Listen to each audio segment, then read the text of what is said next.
This is Jaws Munch here. We're going to be looking at a smaller game, just a practice game actually, by Scruffy Khan. He is one of our Discord members and he submitted a replay for us.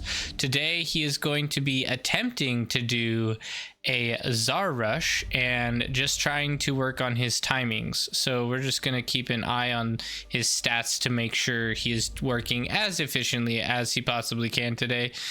Just going up against AI, and I'm pretty sure they are inactive AI as well. So he's not, this isn't a battle.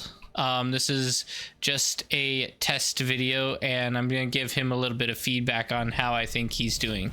So far, he is doing pretty good. A little bit low on the energy, but that is, I think, because he had an ally who is feeding him energy at the same time. And this is a little bit of a criticism that I gave him when he was telling me about this. I think actually one of our other members was talking to him about this. If you ever are doing testing like this on your maps, make sure that you do not give yourself an AI, because that will boost your stats.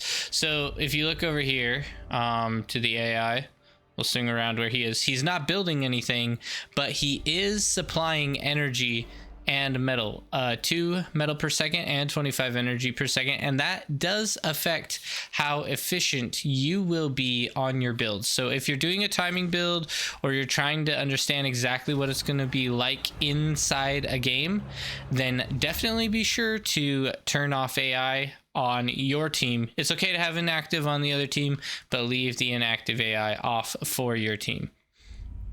So I do see here, I would definitely recommend, I mean, this is working fine here. Getting a contour right off the bat is not a bad idea. Going for a solar panel is probably a little bit more risky, as wind speed on Isthmus is pretty insanely good. So I would definitely suck that solar panel up a bit eventually later on. Getting energy conversion is not a bad idea due to the excessive amount of energy that is available on this map. I would also think of going for some of this reclaim here on the shores. I think that might be a missed opportunity. Getting one more vehicle out could help with that, or possibly just sending this guy later to get it out. And I think we prematurely went into this geo plant. As you can see, we don't have the energy. It might be a good idea to get closer to 300 energy per second, or at least get a couple e-storages up and full. So this takes 13,000 energy to produce, and a e-storage stores 6,000 energy. So if you build yourself 2 e-storages before you go for the geothermal plant and they're full, then you won't be stalling on your energy at all, because that ends up having a little bit of a play here and it becomes a problem. So if you're in the geo position, maybe 1 or 2 energy storages would be a good idea as well, so keep that in mind. Let's go ahead and speed up past this part, because we're just kind of stalled on the E right now. After the E goes up, we go straight into T2. If you've been enjoying the video, definitely be sure to subscribe. It helps out the channel a lot and helps with other people finding Beyond All Reason content. If you want to hang out with me personally, check out the Discord. We now have Jaws Munch merch. We have some t-shirts and some mouse pads. If you guys want to support the channel, that's a great way to do it, and also sport around some cool items. I also want to give a big shout out to our biggest supporters, Nebuchadnezzar and Robot Robert. Thank you guys for the support. It helps out the channel a ton. Also, there's a brand new tournament that Nebuchadnezzar created called Bar Fight. You can check it out on the official Discord page for Beyond All Reason, and you can enter no matter the OS as a casual tournament. And it looks like it would be a good idea to I want to slow down here.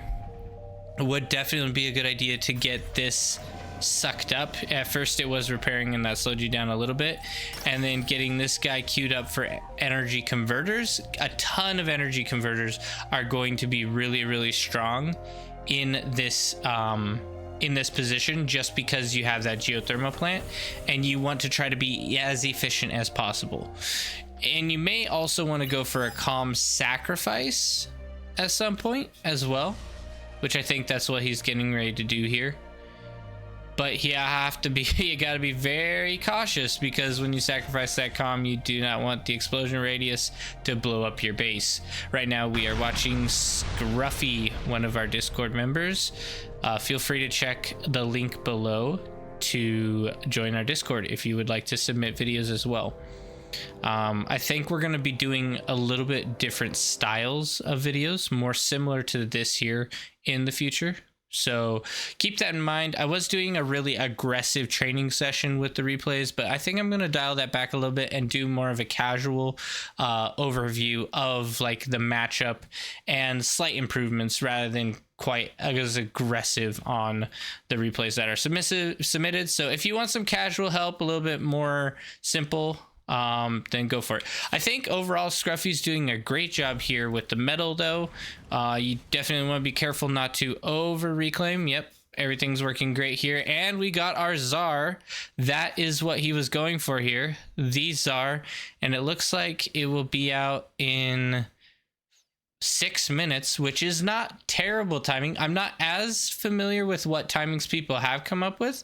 He did stall on energy a little bit on the geothermal plant, but it was very, very fast. This is a very fast TZAR.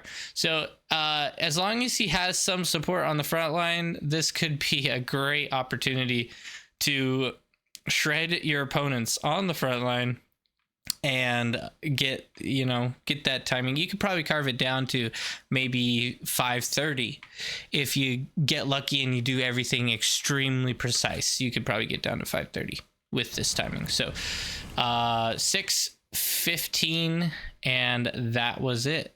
6:15. So if you want to try to put, maybe down below, put your times in the comments and let us know what you think of this type of video also, and we'll see if you guys come up with a faster time and let us know.